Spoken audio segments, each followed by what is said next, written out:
Hey, welcome everyone to today's webinar on 3 ways to identify and protect yourself from bots. So before we start, a couple of housekeeping items. You will all have joined us in listen-only mode.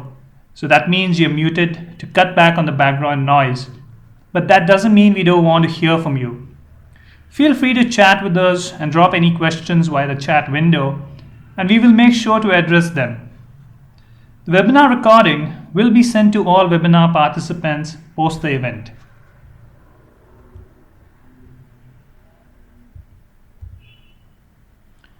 So I have here Venkatesh Sundar, or Venki as he is like to be called, is the founder and currently the CMO at Indusface.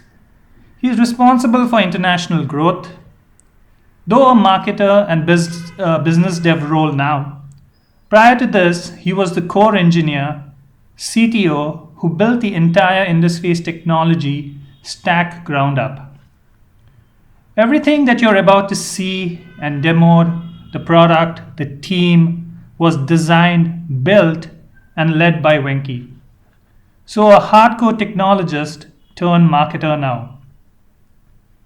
So my name is Nikhil Desa, and I'm here with the team from Indusface, and I'm here to help monitor the questions. So with that said, I'm going to hand it over to Venki. Venki, you can go ahead and get started with the presentation today.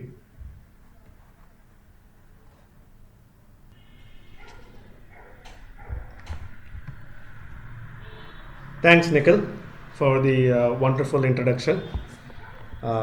So I would like to not take more than 45 minutes for this webinar.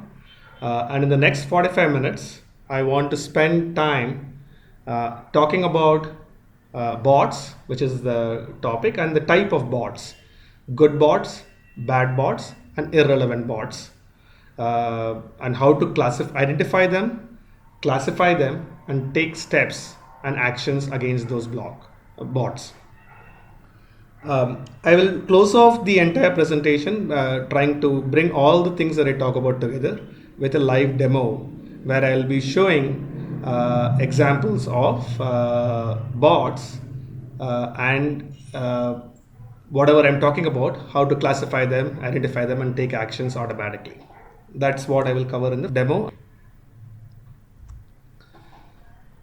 So what is a bot? Let's get to the absolute bare minimal basics of what is a bot. I'm pretty sure everybody in the audience would certainly know about it, but just to set the foundation and build the conversation into the next level of good and bad and irrelevant bots, independent of these types of bot as a unit is basically an automated software that does one thing repetitively.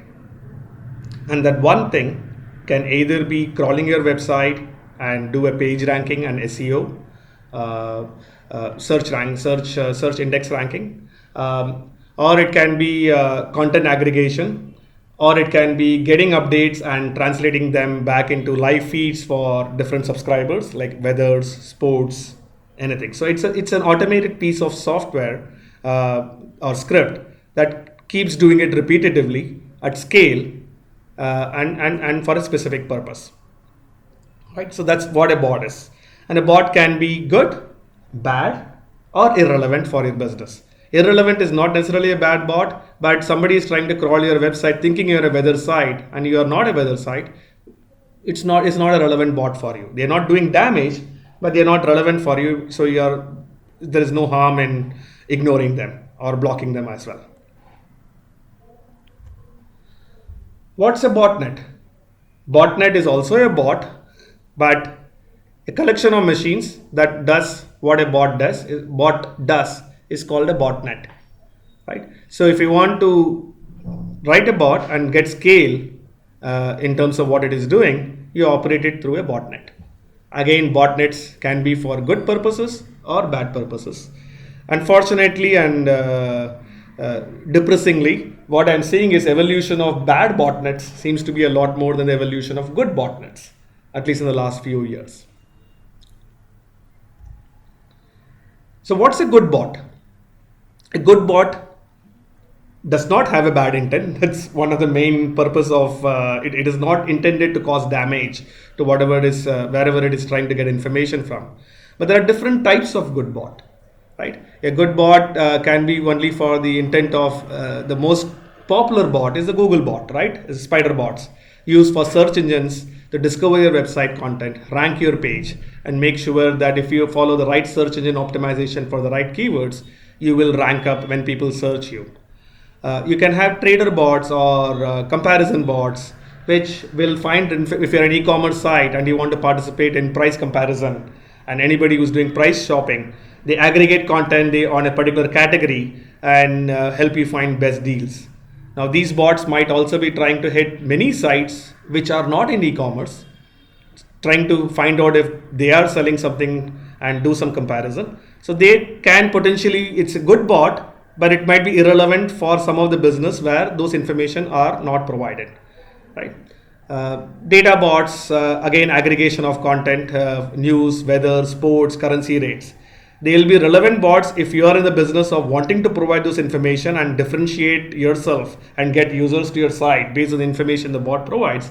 But it can be an irrelevant bot if it is trying to come to your site and you're not providing the information it wants. And if I take examples, there can be many more examples, right? So there are bot verticalizations for a specific purpose, search engine, data aggregations, and so on and so forth. So broadly, I have classified them just for example purposes into these categories. Bad bots, again, by definition, the intent is bad. The intent purely is to cause damage or fraud. Or some sort of basically it is not, you as a business owner should keep them away. They are not meant for any good. Damage bot, as a name, I have classified them into damage bot, fraud bots, and imposter bots. Damage bots, as the name implies, the pure purpose is to come to your website and take it down. You don't need any big technological know-how to do this, right? You just need to write some very simple piece of software and blow away the resource utilization of the target entity that it is trying to bring down and take it down. Fraud bots, in terms of impact and in terms of complexity, at least there is a little bit more involved in writing those bots. But again, the intent is bad. It is to cause fraud. It is to hijack information, steal information. And generally, fraud bots try to operate in stealth, because the more and more they are under the radar, the more and more and the longer duration they can create fraud. Imposter bots, they pretend to be somebody else, or they can get people, harvest content and get users to their site to reverse engineer. Or there can be bots that pretend to be good bots but are not really good. They just pretend that they are a Google bot or a bot that is trying to do search engine optimization, but really that is not what it is, search ranking, but that is not what it is doing underneath. So they are imposter bots. And again, based on different types of intents and what they do, we can do further categorization as well. So bad bot is a bad bot, and there are different variations of those bad bots, from causing damage to causing frauds and being an imposter as well. Obviously, any of these categories, if the intent is bad, you have to keep them. They are probably one of the biggest headaches now for many business owners and application owners. And most of you, if you do your Google Analytics, you will find that the bounce rate is typically in an ideal scenario where only humans are coming to your site, your bounce rate should not be very high. But bounce rates generally are very high, and probably a lot of things that is contributing to those bounce rates are bots, which is coming in and going out. And so 20-25% or even more traffic on your site most likely could be a bot, and many of them could be a bad bot. So the evolution of bot has been pretty interesting, and one of the points I'll start off with is it has become mainstream to an extent where it has become a very attractive business model for non-ethical people and people who are not up to any good. Bots has been in existence since internet or connectivity has been there.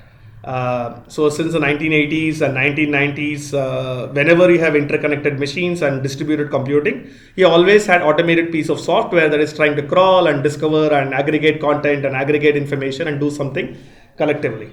But coming back to the recent times, we are in 2017, but 2000, the last decade, if I just focus on the last decade, we have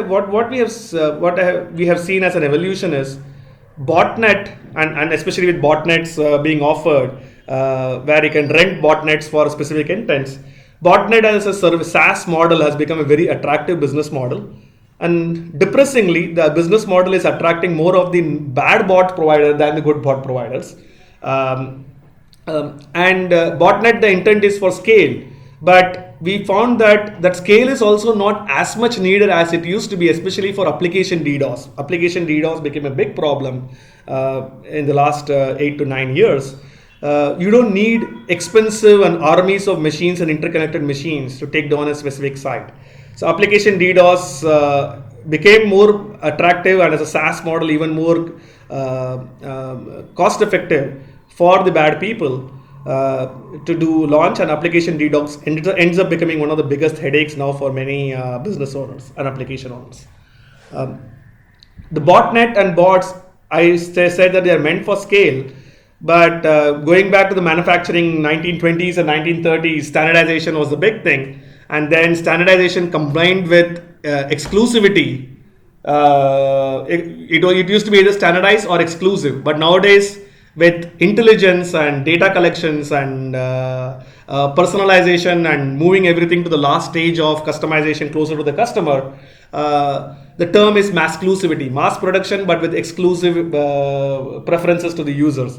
Applying the same concept also to the bad thing, you can get bots to discover large-scale sets of things, but get intelligence on vulnerabilities of an application in a large mass scale, that can be the bot, and then use that information to do a targeted attack for causing fraud. So application vulnerability discovery using botnets to do large scale exploits, targeted exploits, becomes one of the most interesting trends, especially under the category of what I would call fraud bots. Right? There are application scanners available to do vulnerability checks. Now, if somebody is running the same application scanner without your authorization, most likely they're operating it under the umbrella of a large botnet to find vulnerabilities and then plan an attack. Right? And then all of this culminated into not just causing problems, but they have transformed into something really much more dangerous, where shamelessly these botnets and these bad operators are coming there and saying that one of the best ways to monetize this is to hold the business on application ransom. They give a sneak preview of what can be done, induce fear that this can be done at a much larger scale to the business, and hold them at ransom, saying that I have shown you that I am capable of doing this, taking down your business for a few seconds. There is nothing that can prevent me from taking it down for a few hours. If you pay me a few bitcoins, I will not do it. And the cost of succumbing to that threat, even though in the short term transactionally for the business might be okay, for 1 hour of downtime of business is not something I cannot afford, but the precedence it sets to further fuel this business model of ransomware is a bigger damage.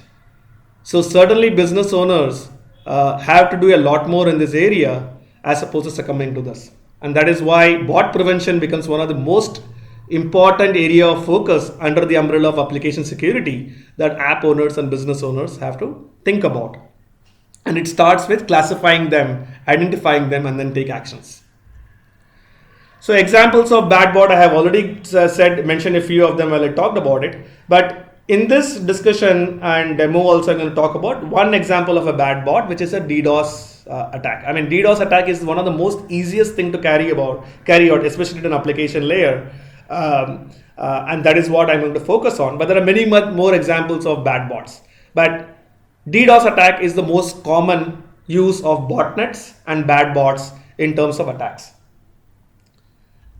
And DDoS attack, for people who are hearing these terms for the first time, is a denial of service attack, where the intent is to keep on sending resource or payloads to a particular target in such a way the target is exhausted of being able to serve anybody else and is brought down. So the bot is consuming so much of the computing resources that legitimate users cannot be served and your business goes down. Doing this at an application layer is what is called an application layer DDoS attack.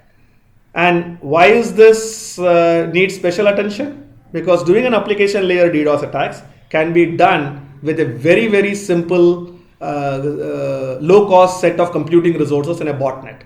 In the demo, I'm actually going to show you just 2 or 3 machines, which are my botnets, to take down a production application as an example of a bad bot using application layer DDoS.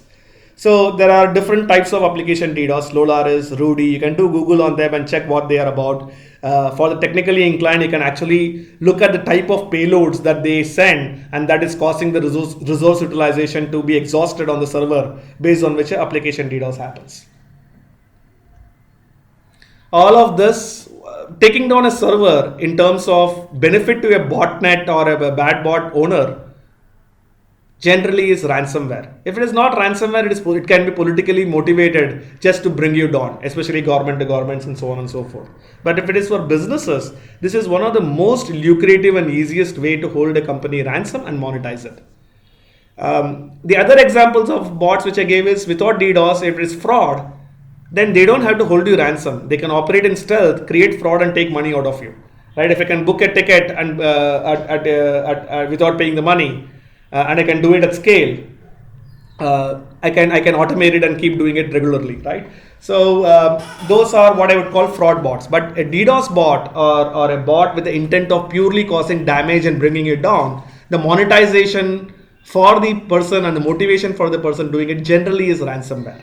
And because it is easy to carry out, and because the business generally will be forced to succumb to it because they don't have a solution, it is extremely, extremely lucrative to use this way for a botnet and a bad bot provider to make money.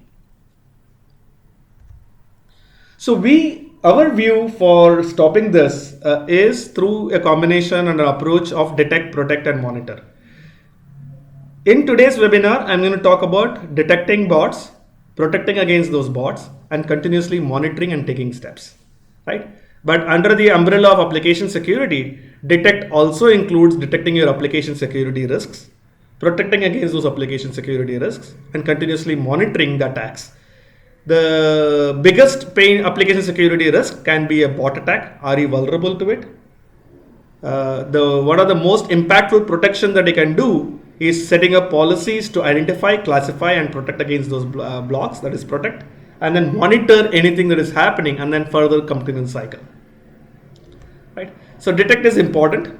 Detect happens through subjecting your application to testing to see if it can be subjected to any kind of automated identification of risks, and at least know about it before somebody finds it and exploits it. You do it in as frequently as possible through a combination of tools, which is your own bot but for a good purpose, and people, which is a vendor you can subscribe to, or your own in-house team, to at least identify your risk. After you detect your risk, you have to protect against those risks. At an application layer, protection is even more important, and some of the statistics we have is 8 out of 80% of the application has critical vulnerabilities. 90% of the applications has high vulnerabilities, and when I say 80% or 90% is critical and high, they're critical and high even after knowing the risks for close to 4 to 6 months. And that's a big hole. So organization has to move fast before, and at least faster than the hackers and the bot operators. And protection is even more important on application layer because application by design is meant to be open for the world, port 80 and 443, and those world includes malicious individual users, but more importantly, malicious large-scale damage, fraud, or imposter bot operators. And then after protection, you have to monitor them. Just setting up a policy and then forgetting about them is not, because the botnets are evolving, attacks are evolving, your application is changing. So you have to continuously monitor them to identify the patterns. What has happened in the past can be the intelligence to look at what can be done in the future. And that is one source of information. Other sources of information can also be news feeds and what is happening in the industry with respect to bots and new types of bots and signatures. And continuously keep updating them through analytics and learning from those monitoring. So Three ways to stop a bot is you need to have an application security layer either built at your application through your own application layer or through a web application firewall, and make sure it has policies configured so that good bots, known good bot signatures, Google, Bing, McAfee, or if you're a weather site or a price comparison site, what are all the corresponding good bots that can be allowed. By doing that, you will find that there might also be good bot pretenders, which is one of the most common techniques a bad bot uses. So if somebody is coming in but is pretending to be a good bot by those signatures, immediately block them. So if somebody is coming to your site claiming to be Google, but if you do a reverse lookup of their IP and it does not belong to Google, that request, guaranteed block good bot pretender. No way you should entertain that request and drop that request immediately. Continuously keep doing the same and update those signatures, update your robot.txt, and finally, also in addition to the signature based block rules and policies, have a behavioral rule which will identify bot-like behavior based on rates, size, and resource utilization monitoring that is your resources going down in a specific window of time, and alert that to analyze and take actions. So signature based policies to identify good bots, identify bad bots, stop them, and behavioral based policies and monitoring to take steps before the bot does damage. That is going to be the theme of what I'm also going to show in the demo. So the way the demo has been set up is, of course, I have a demo website. In this case, the demo website, which is what you're seeing on the screen, is demo1.indussecure.com, my creative name for the demo for today. The demo1.indussecure.com is a vulnerable web application, specifically vulnerable to bot attacks. So what I'm going to demonstrate is, as of now, you can see that the site is responsive. Let me just click on a few links here and there in this demo site, and as you can see that the site is responsive and pretty fast. So imagine this site to be your website, which can be your own blog, it can be your own business, which is trying to static website, which is representing the brand of your business, or it can be an e-commerce site or BFSI site or a transactional website. Doesn't matter. Any website, nobody wants to be succumbing to a bot attack and get hacked, right? So any of these sites can be taken down if you are vulnerable to a bot attack. In this case, it is vulnerable to a bot attack, and I have set up a bot which is part of a botnet.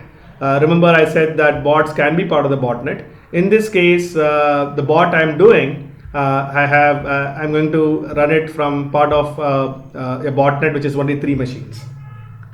Which is not really big in terms of scale, but because it's an application level bot attack, the computation power that I need is not that intensive, which was one of the points I mentioned why application level DDoS are way more riskier and way more popular, because for a person who's operating the bot, it's extremely easy for them to launch without having to really spend a lot of money on compute power. So the 3 recommendations I gave as part of bot preventions, I'm going to show them how a bot attacker is going to break those recommendations, which is one of the key things that you have to look at as part of symptoms of a bot. The first recommendation I gave was whitelist good bots or good bots which are allowed for you. But I also mentioned as part of that, you can have bot pretenders, and you have to certainly blacklist the bot pretenders. So what's a bot pretender? A bot pretender is announcing to your site that I'm a Google bot, or I'm a trader bot, or I'm a Bing bot. So let me just, for the technically inclined, show you the payload. So in this payload, before I do an attack or do some damaging, I'm telling your site, hey, I'm Google bot. Or I'm telling the site, hey, I'm Bing bot. If the site is not configured and it just trusts this payload, it is going to just allow it, right? But obviously my IP does not belong to Google or Bing, and hence if there is a bot policy in place that also validates what you're announcing and what you are is there a match? Only then allow it. So if somebody announcing as a Google bot from an IP that does not belong to Google, obviously has to be blocked. In this case, it is not. The second thing is also most of the website will have policies that tell what are all the links that you can crawl and what are all the links you cannot crawl. Basically, it's a robots.txt. Any good bot will obviously respect your robots.txt. If a bot breaks it, obviously it's not up to any good. It's not it's not having the decency to not go to places that you have told not to go. Right, that is also a very good symptom of a bad bot. In this case, the crawling is happening across all the links on your websites, and the robots.txt is configured to not crawl on certain sites. So if the moment it breaks the robot.txt configuration, it's also a symptom of a bad bot, which can be blocked. And the third thing which I mentioned was also, which probably one of the most complex in terms of setting up a policy, which I call behavioral patterns. So in this case, the bot, the way I set up the demo is the bot is going to do an attack by pretending to be a good bot, saying that I am Bing or I am Google, and is going to break all the configurations or the configurations you have in robots.txt, which is another pattern, and then launch an attack which is to bring your site. In this case, the attack it is doing is Solaris, which is a very common application DDoS attack. What it does is it opens a connection to your web server, and it basically keeps the connection open for a long period of time. It announces to the server that I'm going to send 1000 bytes of content, and then start sending 1 byte every few seconds. So the connection is that one connection is open for thousands of seconds, 15 minutes, and the server, thinking it's a good guy on the other side, keeps it open. And I launched this in a botnet, and I launched multiple requests like this, and thousands of connections are just open on your server without having the time to serve anybody else, and the site gets taken down. So let me stop talking and actually launch the attack. So I'm launching the attack from the first machine, then launching the attack from the second. In this case, I'm actually individually running the command, but in an actual botnet, it's a command and control. The entire botnet is meant for a specific purpose. It doesn't wait for somebody to type these things. The attack gets launched. So a few seconds, let me go back to the site. What's happening to the site? I mean, it's damn quick in terms of the time it takes to bring down site. I can already see the response is extremely slow. Yeah, the response is already slow because already sends thousands of requests, and each of those requests the connection is open, and another legitimate users cannot be served because the server is busy waiting for the previous connections to get over. So the site is already down. The site is already down with just a few seconds of a Solaris attack that has been launched pretending to be a good bot, which obviously it is not. Now, typically at this point of time is when the web admin or your business will succumb to ransomware. Somebody will come and claim responsibility from the anonymous group and say that I have shown you that I can take down your website. If you don't pay me a few bitcoins, I'll keep doing it. I'll keep doing it for hours together. Right? And the business generally succumb to it because the cost of the site being down is far more than succumbing to these sort of threats with a gun on their head. Right? So, but the real damage is not because of the few bitcoins that the business use, but the real damage is the precedence it sets by succumbing to such threats. So you have an alternative. The alternative is if you have the technical skills, you can follow the recommendation, very simple recommendation of whitelisting good bots, keeping away bad bot pretenders, making sure they follow the rules of engagement of what is crawlable or not crawlable from robots.txt, and having certain very simple rules on pattern matching and behavior on rate controls to keep those bots away. In case you don't have the expertise to do this, you can always go to a SaaS provider or a software which will do it for you. In this case, as part of this demo, I'm going to do exactly that. So what I'm going to do is, right now the attacks are still happening, my site is down, my business is shut down. So instead of paying ransom or being succumbing to ransomware, I'm just going to route the traffic through a layer which is promising to prevent application DDoS attacks and prevent bots.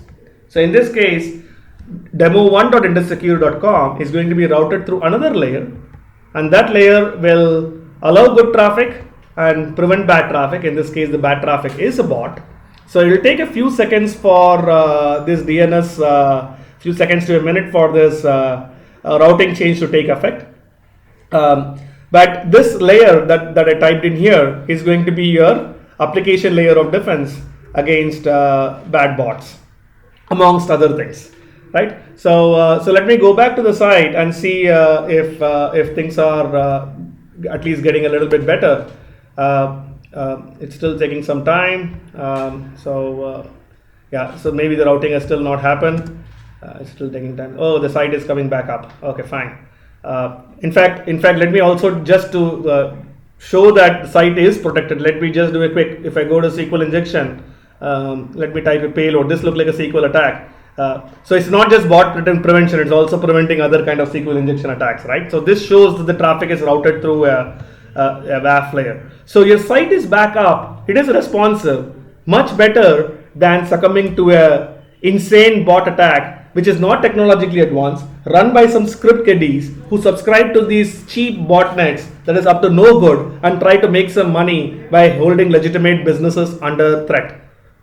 So follow the recommendations of at your application level, but also if you are not able to do it on a consistent basis, you can subscribe to a SaaS provider or a software that you can launch that will prevent you from bots. Now it doesn't just stop here, because what has happened now is we have prevented those bots and we can get intelligence about what these bots are, what IPs are they coming from. So now that you have put this behind a layer 7 security layer through SaaS, most of these vendors, including us, in this case us, we will also give you a dashboard where we will show you what has been blocked. So I'm just going to close off this demo by showing that now in this case, the task demo, you just sign in as a customer and you will demo 1.secure.indusecure.com was what was protected.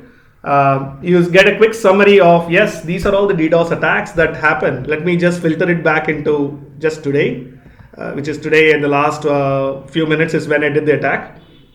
And you can see that, yes, obviously all of them were today. 446 plus DDoS attacks blocked. You can see that most of them which I ran right now were rogue bot detection policy, which is basically a bot which is not obeying your robots.txt policy. So it's a rogue bot for sure. I also have a bot pretender policy, which is a bot which does not belong to Google or Bing, but I'm seeing requests from them. So even before getting into behavioral patterns, a lot of those requests can be blocked just based on the fact that they are not following the certain basic principles of good bots.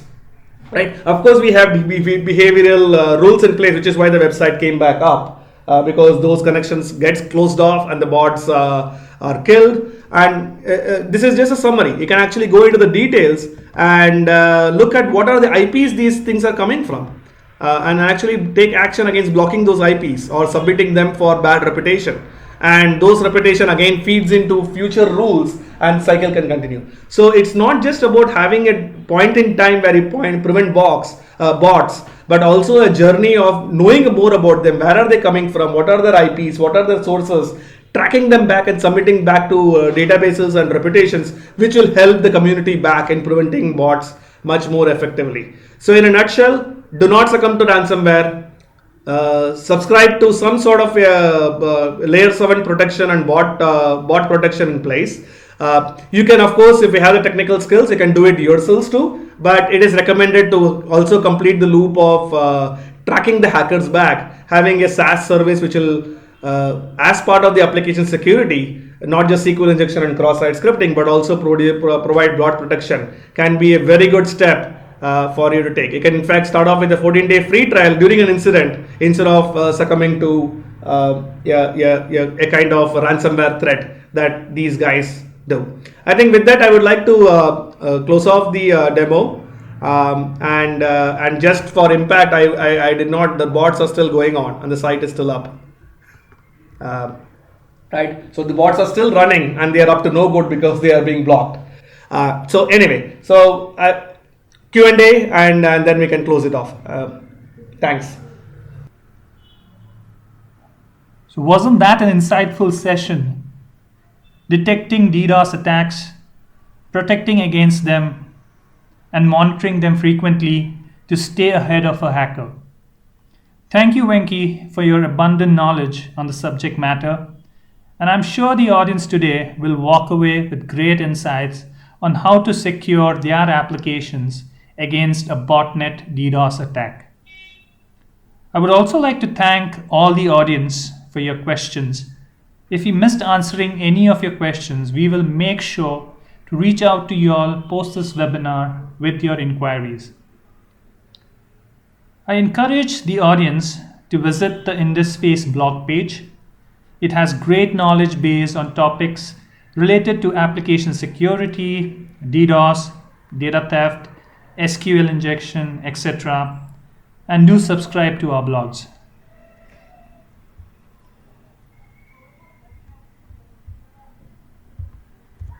We have also set up a quick poll which would throw up now. I would encourage you all to give us your valuable feedback on this webinar. The poll will last for 10 seconds starting now.